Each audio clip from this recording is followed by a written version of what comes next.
Belezinha, pessoal? Eu vou começando aqui, vou partir para mim.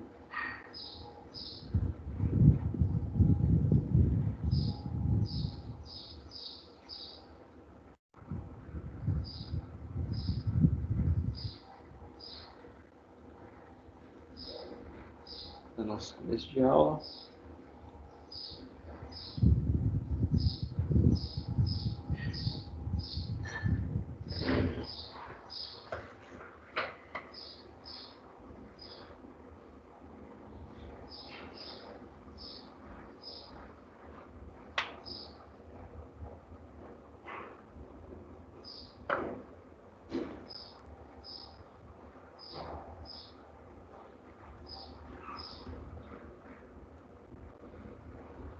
Então aqui vocês estão vendo o calendário de Química.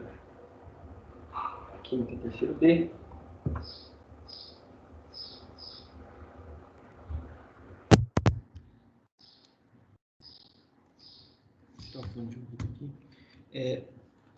Na semana de vocês aqui, deixa eu só finalizar essa apresentação que eu estava do segundo ano.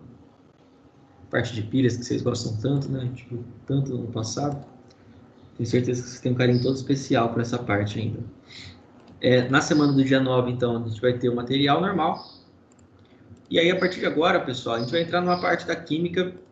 A gente vai finalizar hoje a lei de Clapeyron, que é a última parte, na verdade, de fisicoquímica que a gente viu, que a gente vê no conteúdo, né, que o material de vocês aborda.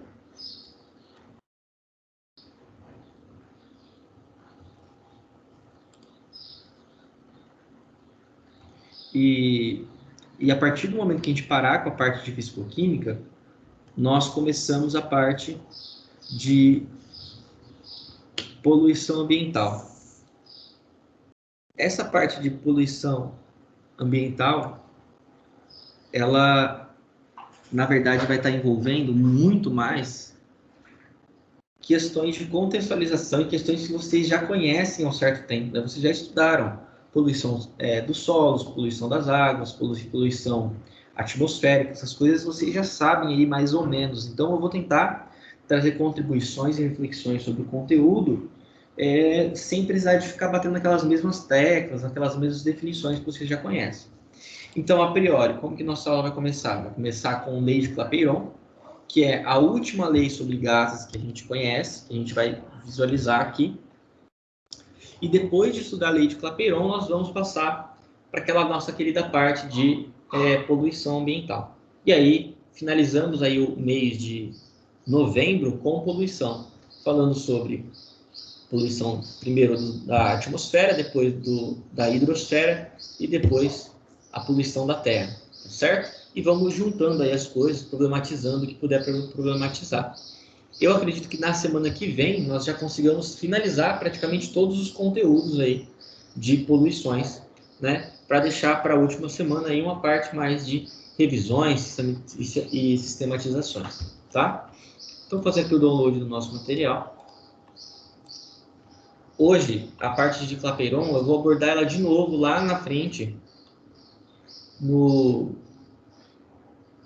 dia... Hoje é dia 10, dia 12, eu consigo passar para vocês exercícios sobre essa lei para poder fixar essa parte aí da lei de Clapeyron, que também é bem interessante, bem relevante para a gente, tá? Então, abrir aqui o nosso conteúdo.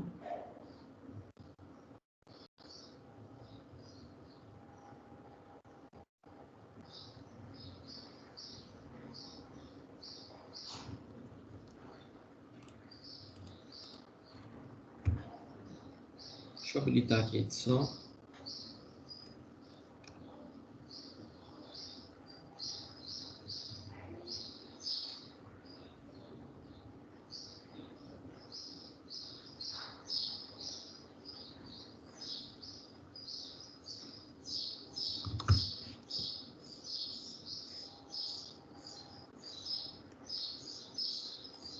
É o mesmo slide da última aula praticamente, só que agora eu adicionei as partes da lei de Clapeyron. Na última aula, eu vou começar por ela, nós estudamos a equação geral dos gases, que é aquele Piriti-Pogotó. Vocês já devem ter ouvido falar também, provavelmente em física, o Luiz deve ter trabalhado isso. Essa parte da lei geral, ela é calcular, determinar pressão, volume e temperatura de um gás em duas situações diferentes. Nós determinamos na última aula que existiam proporcionalidades entre eles e que nós tínhamos 3 leis lá que mostravam para a gente como essa proporcionalidade existe. Precisa lembrar as 3 leis, que são a lei de Boyle, que é a primeira lei, a lei isotérmica. Depois a gente tem a primeira lei de Charles e Gay-Lussac e a segunda lei de Charles e Gay-Lussac, que relacionam transformação isocórica e isovolumétrica. Lembrar dessas 3 leis é meio irrelevante. O que é mais relevante é vocês lembrarem da equação geral, porque essa equação geral a gente dá a saída para calcular qualquer situação. Por exemplo, temperatura é constante, então eu posso cancelar as minhas temperaturas. Eu vou ter aqui a lei de Boyle. A volume é constante, então o volume 1 e o volume 2 são iguais. Eu posso cancelar eles. Eu tenho aqui a segunda lei de Charles e Gay-Lussac. A pressão ela é constante, então nós podemos cancelar a pressão e, consequentemente, nós temos aqui a primeira lei de Charles e Gay-Lussac. Então, o mais importante da última aula foi essa questão da equação geral dos gases, a equação que nos dava aí a possibilidade de calcular o estado de um gás em qualquer situação, né, desde que você soubesse a situação 1. Nessa situação, nós trabalhávamos também com quantidades fixas de gás.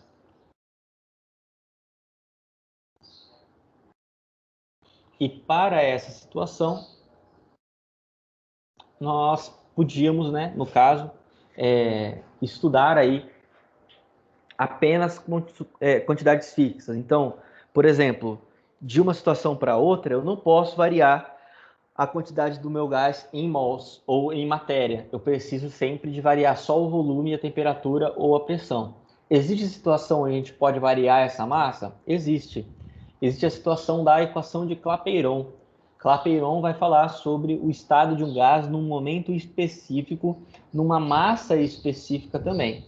Então, por exemplo, nós temos aqui, né, a lei de Clapeyron, ela envolve a equação PV igual a nRT. O que significa cada uma dessas coisas? Eu estou dizendo que o produto da pressão pelo volume, P vezes V, é proporcional à quantidade de matéria que você tem daquele gás, que vai estar expressa em mols, vezes uma constante universal dos gases, que vai ser determinada por Clapeyron, na verdade, e por causa disso vai ser chamada de constante de Clapeyron também, e a minha temperatura em Kelvin, tá? Sempre vai mostrar ali uma proporcionalidade, tá? Então, o produto da pressão pelo volume é igual ao produto da quantidade vezes a temperatura, vezes uma constante que foi descoberta aí através de experimentos, tá certo? Como que eu determino, ou melhor, de onde vem essa constante? Ela vem de uma determinação experimental. Então, você nunca vai determinar a sua constante universal, você sempre vai trabalhar com valores pré-determinados. Quais são esses valores? O R, ou ele vai ser 0,082, quando você estiver trabalhando em ATM, ou ele vai valer 62,3 quando você estiver trabalhando em milímetros de mercúrio. Em qualquer uma das situações, os exercícios geralmente colocam isso como um dado, tá? Então não se preocupe em decorar o valor. Se preocupa sim em saber a unidade desse R, caso ele te solicite isso. Como que eu sei a unidade do R? Bom, primeiro eu tenho que saber as unidades padrão dentro do PV-NRT, dentro da lei de Clapeyron. Primeiramente, pressão. Para a lei de Clapeyron, nós trabalhamos geralmente em ATM ou em milímetros de mercúrio. O volume que eu trabalho geralmente está em litros. Deem preferência para usar o litro, tá? Não utilizem tanto ml, centímetro cúbico e tal. Deem preferência para o litro. A minha quantidade de matéria é em mol, mas eu posso mudar essa unidade e posso utilizar outros valores que eu vou já mostrar para vocês numa substituição. A constante, vocês já viram a unidade. e a temperatura sempre em Kelvin. Se você souber essas unidades padrão, fica fácil determinar o valor de R. Por exemplo, a pressão é sempre em ATM. Substitui, então, pressão por ATM. Volume sempre em litro. Então, eu vou substituir volume por litro. ATM vezes litro é igual. O N, que é a quantidade de matéria em mol, é em mol mesmo. Vezes o R, que eu não sei a unidade ainda, que eu vou determinar essa unidade, vezes a sua temperatura, que geralmente é em Kelvin. Como que funciona a determinação dessa unidade do R, da constante universal? Isola R, mol e Kelvin passa dividindo, ATM, litro, passa como numerador. Eu teria, então, que a minha constante universal tem uma unidade de ATM vezes litro dividido por mol vezes Kelvin. Aqui, do jeito que eu coloquei para vocês, ele coloca mol a menos 1 e Kelvin a menos 1. É a mesma coisa, tá, pessoal? Esse mol aqui, ele está elevado a 1. Se eu fizer ele elevado a menos 1, ele fica ATM vezes litro vezes mol a menos 1 vezes 1. Eu vou elevar isso aqui a menos 1. Eu inverto a minha operação. Então, isso aqui é a unidade da minha constante. E aplicar isso em exercício é simples. É só olhar o que ele está te pedindo e você vai fazer as substituições na fórmula. Porém, isso eu vou abordar lá na nossa próxima aula, existem situações em que ele te pede massa ou massa molar.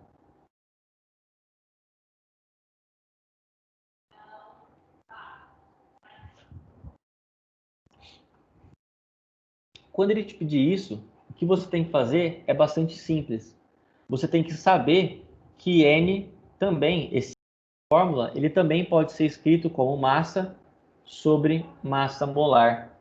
E se você escrever ele dessa forma, a tua equação de Clapeyron ela fica de outro jeito, ela fica nessa cara aqui. P vezes V é igual a massa sobre a massa molar vezes R vezes T. Dessa forma aqui, você consegue calcular a massa ou a massa molar da sua substância sem precisar de quebrar muito a cabeça. É só você substituir isso na sua equação. No mais é isso. Eu vou precisar de fazer uma pausa, pessoal, rapidinho. Minha garganta está bastante seca. Eu vou pegar uma água lá e aí a gente volta já com a parte de poluição do ar.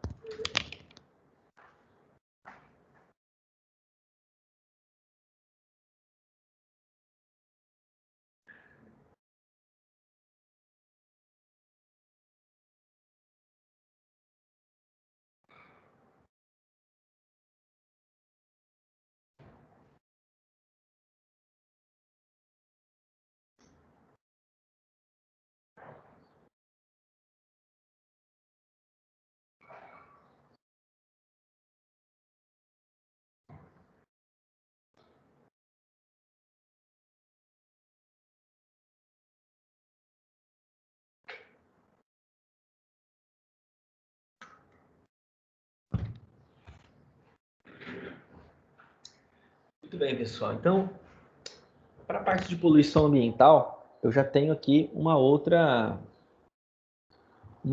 necessidade, uma outra linha de raciocínio, na verdade.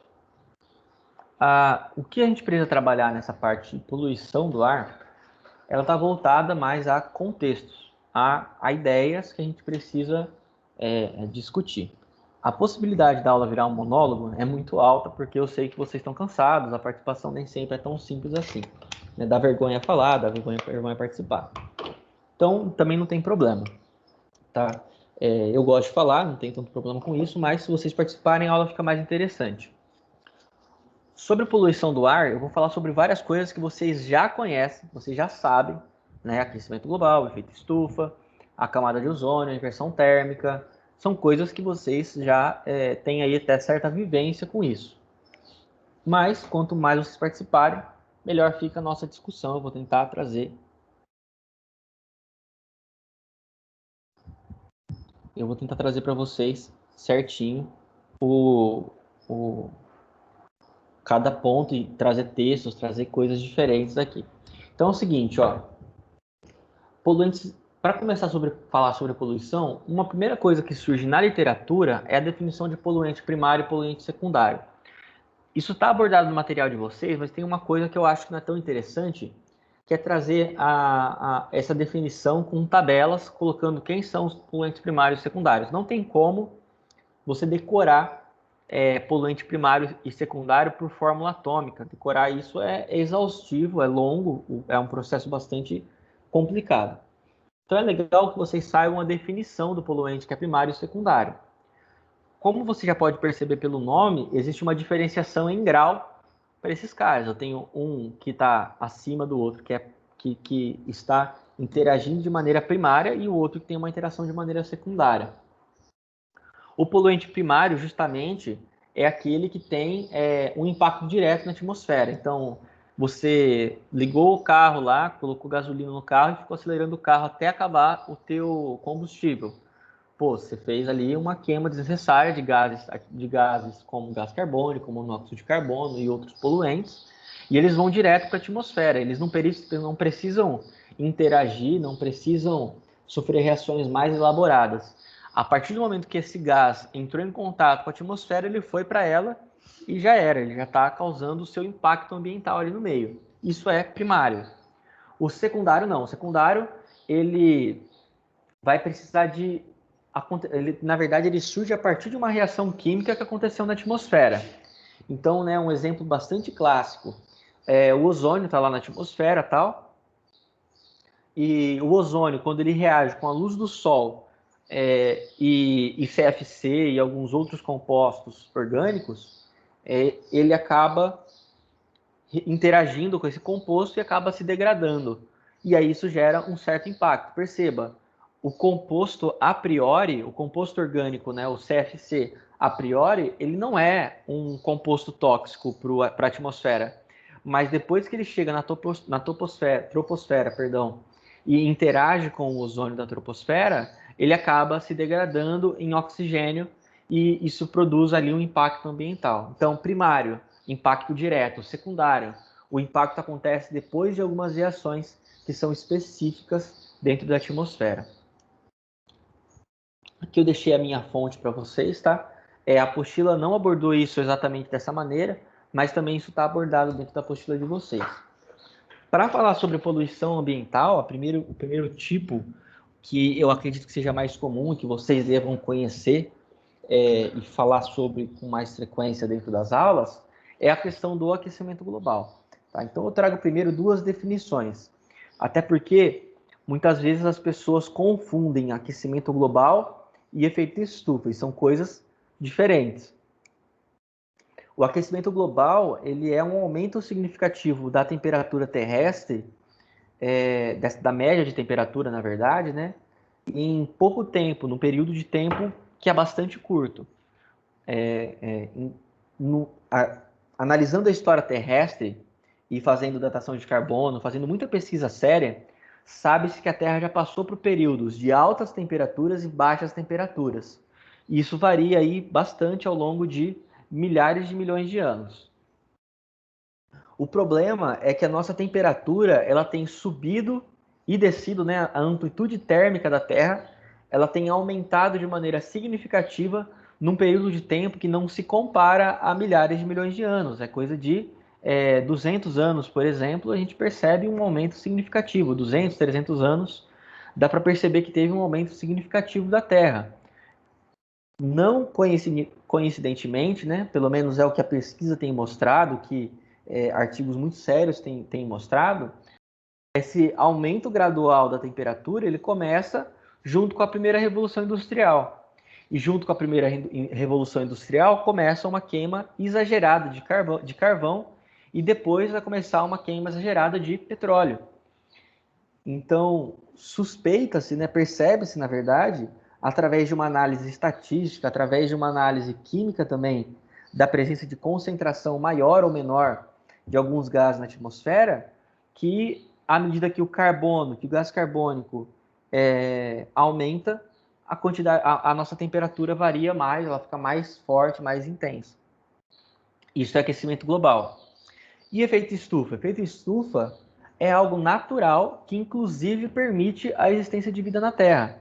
Ano passado eu tive uma discussão séria com um aluno porque ele falava que o efeito estufa não existia. Na verdade, ele queria dizer que o aquecimento global não existia. Ele negava ali a existência do aquecimento global. O efeito estufa, pessoal, não tem como a gente jogar nessa ideia de negacionismo. O efeito estufa, ele é a capacidade da Terra de manter a sua temperatura em amplitudes controladas. Por que isso? Vou dar o exemplo para vocês de novo não, né? O exemplo que eu usei nas outras aulas, o exemplo de Marte. Né? Então, se você procurar a amplitude térmica de Marte na internet mesmo, você vai ver, isso vai aparecer para você ali de primeira, que a amplitude térmica média dele é entre 27 graus Celsius e menos 143 graus Celsius. É uma amplitude de mais de 150 graus. Você pode encontrar no mesmo dia uma temperatura muito alta e muito baixa numa mesma região. Isso não acontece com a Terra. A Terra, ela tem uma amplitude térmica média que vai ali de menos 60 graus até 25 graus, até 40 graus. É uma temperatura que varia entre os seus 100 graus e são temperaturas que possibilitam a existência da vida humana. Olha só, o valor comum da temperatura de Marte é menos 55 graus Celsius.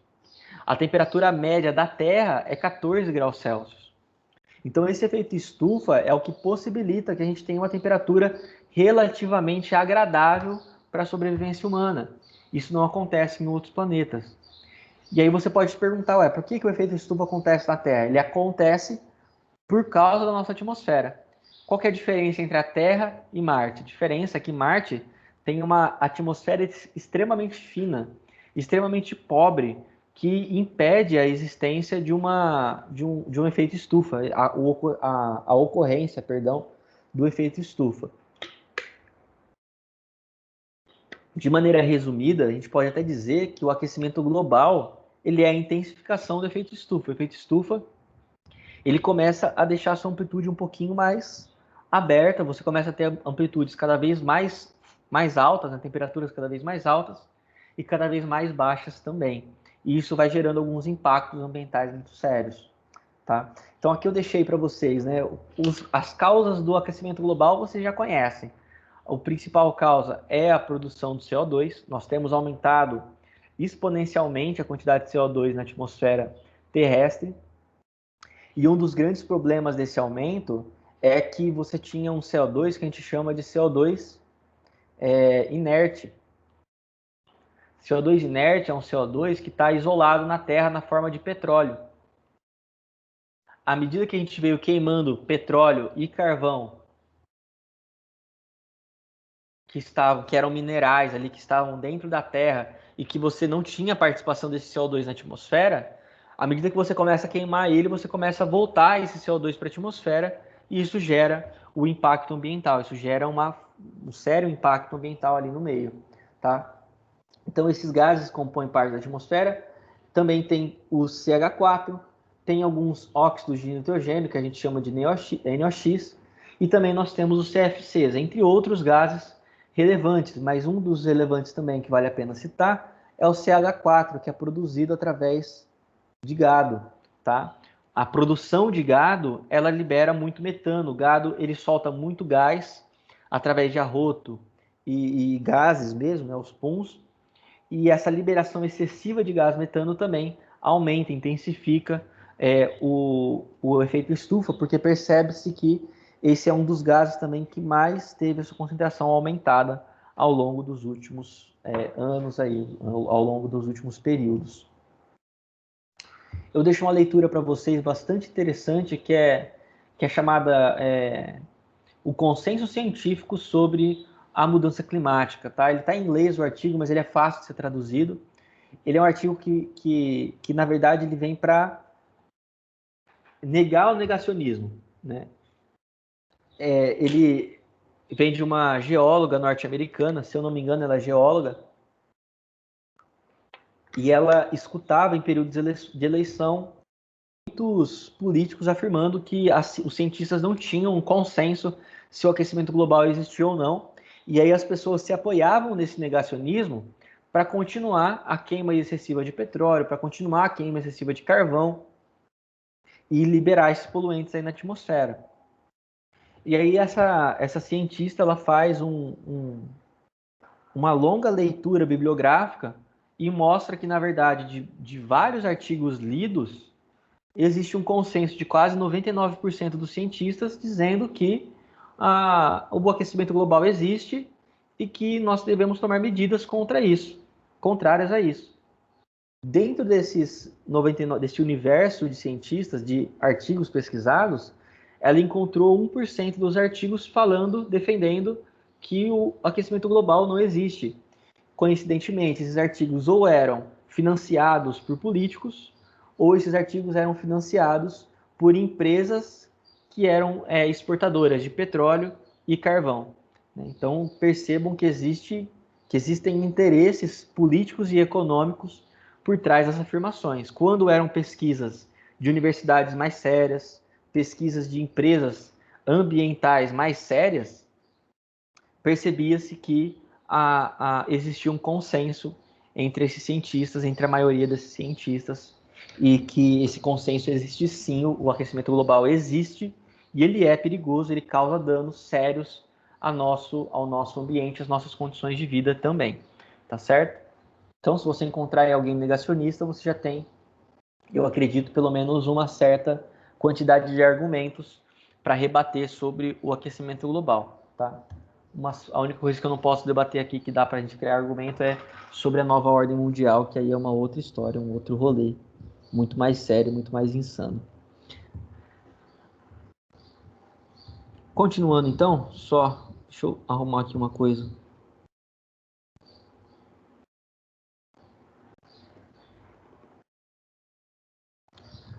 A camada de ozônio, a gente pode falar também sobre a camada de ozônio, que é aquela capa que envolve o planeta e protege de várias radiações, a principal, a radiação ultravioleta. A radiação ultravioleta é bastante perigosa, porque ela é uma radiação que é ionizante e ela pode provocar aí o que a gente conhece como câncer de pele.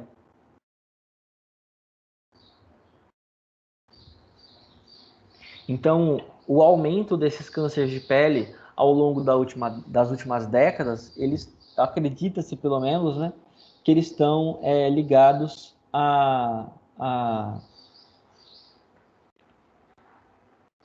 incidência, na verdade, né, à ocorrência da destruição da camada de ozônio. A camada de ozônio ela tem sido destruída ao longo dos últimos anos e essa destruição aumentou os níveis de radiação. Inclusive, Araçatuba ela é um ponto de alto índice de radiação ultravioleta. Passe em protetor solar sempre que possível. Não que eu faça isso, né? Minha esposa sempre fala que eu tenho que passar. Eu tenho tentado melhorar nisso. Eu tenho que passar bastante. Protetor solar em Araçatuba é uma coisa que deveria ser já um hábito da população de maneira geral. Nós temos um índice de radiação UV extremamente elevado, justamente por causa desses buracos da camada de ozônio, tá? E aí, uma coisa interessante que eu gosto de citar, entre 2000 na última década aí, surgiu um questionamento, porque os índices de radiação ultravioleta estavam aumentando, a camada de ozônio estava sendo ainda destruída, e nós tínhamos parado com a produção de CFC nas últimas, na verdade, 2 décadas. E aí se perguntava muito por que a camada de ozônio continuava sendo degradada. Na verdade, ainda se questiona se essa degradação acontece por outros contaminantes, além do CFC, mas os CFCs, que eram aqueles compostos, né, o clorofluorcarbono, que é esse composto aqui, esse haleto orgânico, descobriu-se que eles estavam ainda, a concentração deles continua alta na atmosfera, principalmente porque as pessoas que usavam os refrigeradores antigos, que tinham altas concentrações desse gás, descartaram eles em lugares irregulares. Então o gás continuou indo para a atmosfera, continuou degradando a camada de ozônio, e hoje o buraco ali da camada de ozônio só aumenta, ele continua aumentando ao longo dos últimos anos. Qual que é o processo, qual que é o mecanismo de reação do CFC? O CFC, por ocorrência de radiação ultravioleta, por ocorrência de radiação de energia térmica mesmo, ele consegue produzir o que a gente chama de radical livre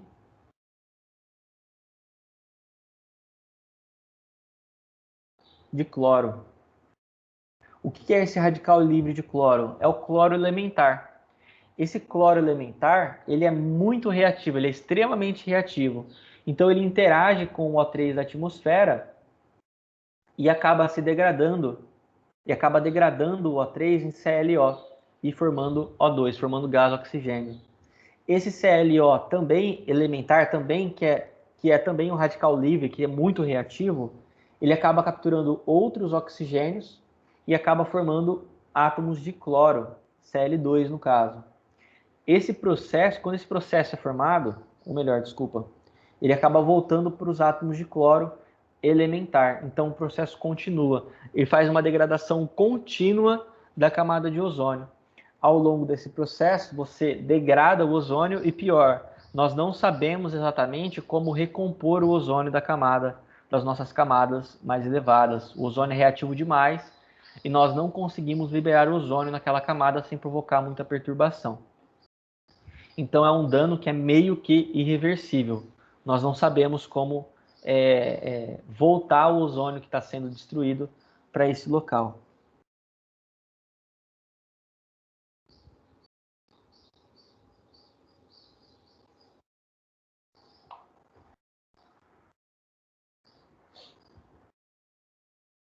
Aqui está a degradação da camada. Não se enganem com essa imagem, tá?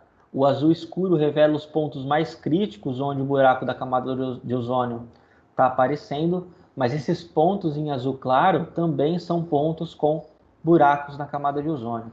A gente não tem um buraco na camada de ozônio, a gente não tem dois buracos na camada de ozônio, a gente tem vários buracos espalhados pela camada de ozônio na Terra, e esses buracos aí provocam impactos no planeta todo. Não pensem que é só um planeta ou outro. Eu coloquei de brincadeira aqui Araçatuba, vocês podem ver, embaixo de 2019, mas na verdade esse buraco ele se espalha por toda a Terra, ele pode ser encontrado em várias regiões ou se encontra buracos diferentes da camada de ozônio, tá? Então é um dano muito mais sério do que aparenta. Quando a gente olha e fala, bom, é só numa parte da Terra, ele dá uma impressão errada, a impressão de que a gente não tem que se preocupar tanto porque não está no nosso lugar. Araçatuba está bem no meio, né, o Saul, você tá ligado, né? A gente recebe praticamente todo o UV possível. É sério, galera, o nível de radiação UV da camada da nossa de Araçatuba é alto, se eu não me engano. Deixa eu só conferir. Mas eu lembro da reportagem da TV Tem, eu vi essa reportagem direto.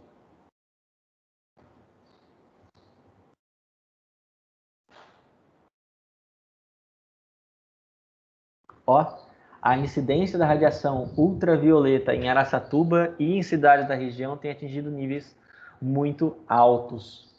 Hoje mais G1, G1.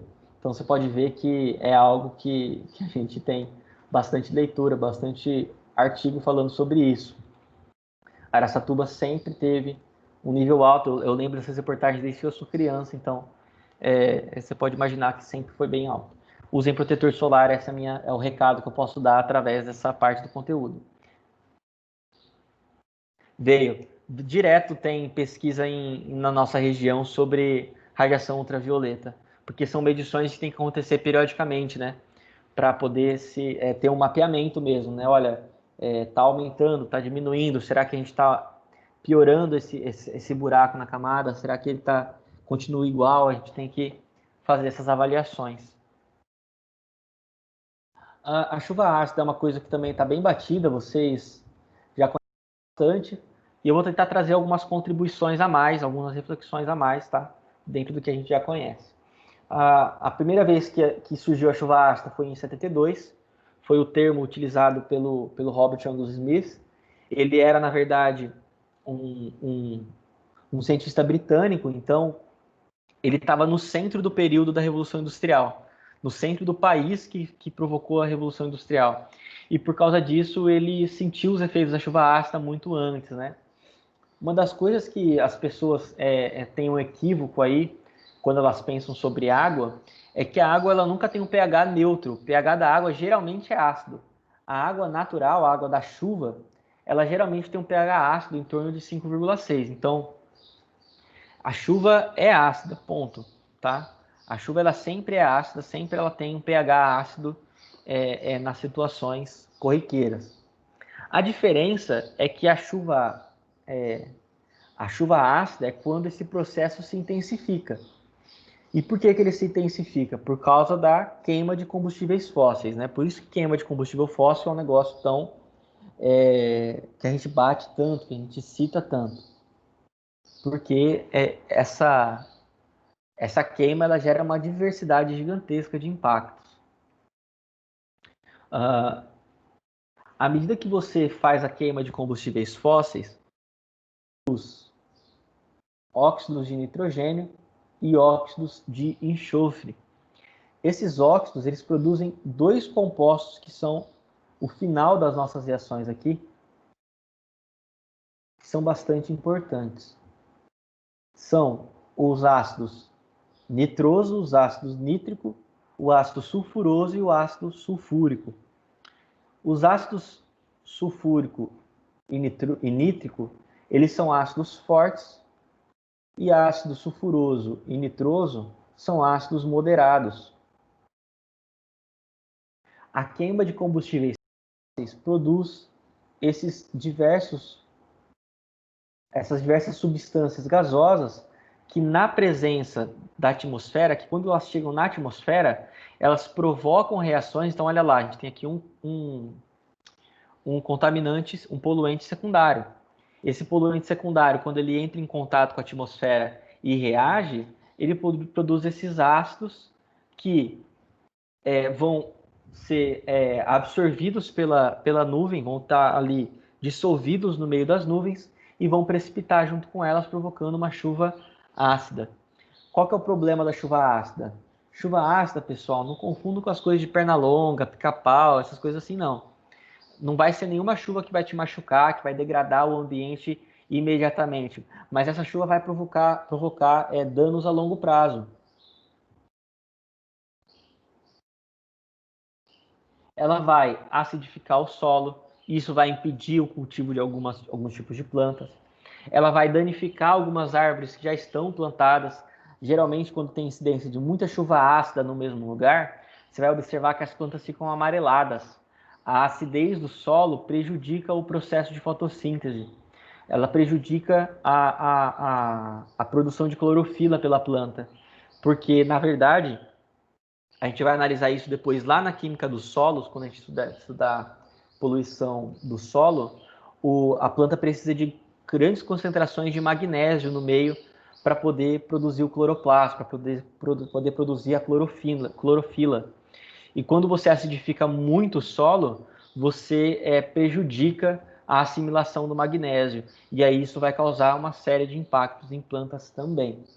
Além disso, além desses danos a longo prazo em árvores no solo, você também faz um dano público, né? Porque você danifica estátuas e edifícios. A longo prazo,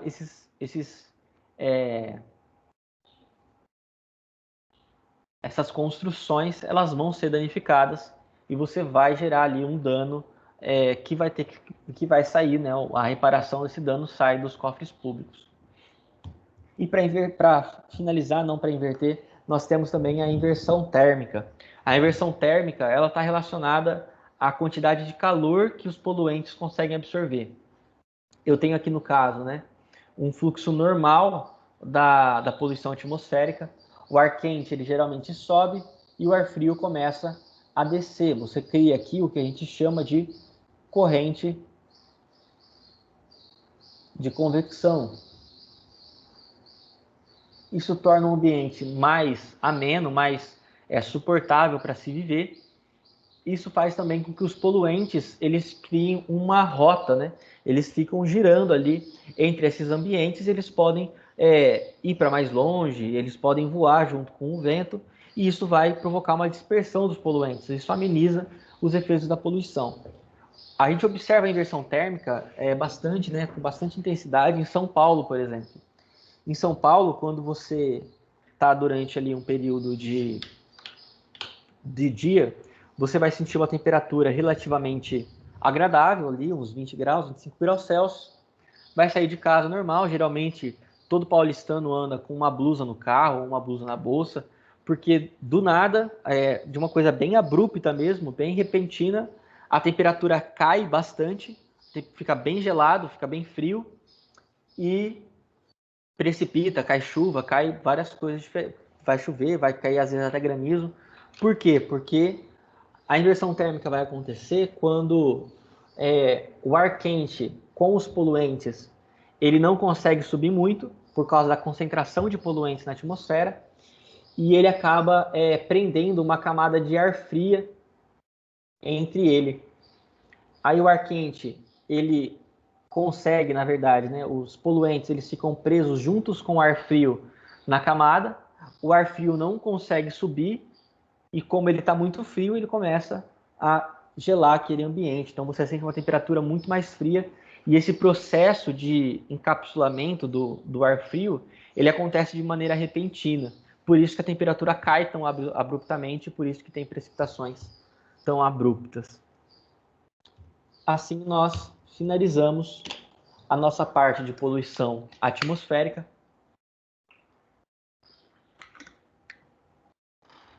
Na próxima aula, nós damos uma olhada na lei de Clapeyron aplicada em exercícios, pessoal. No mais, é isso. Eu finalizo a aula de hoje com esse pedacinho aqui. E na próxima aula nós damos continuidade para esse nosso conteúdo tão querido aí de lei de Clapeyron.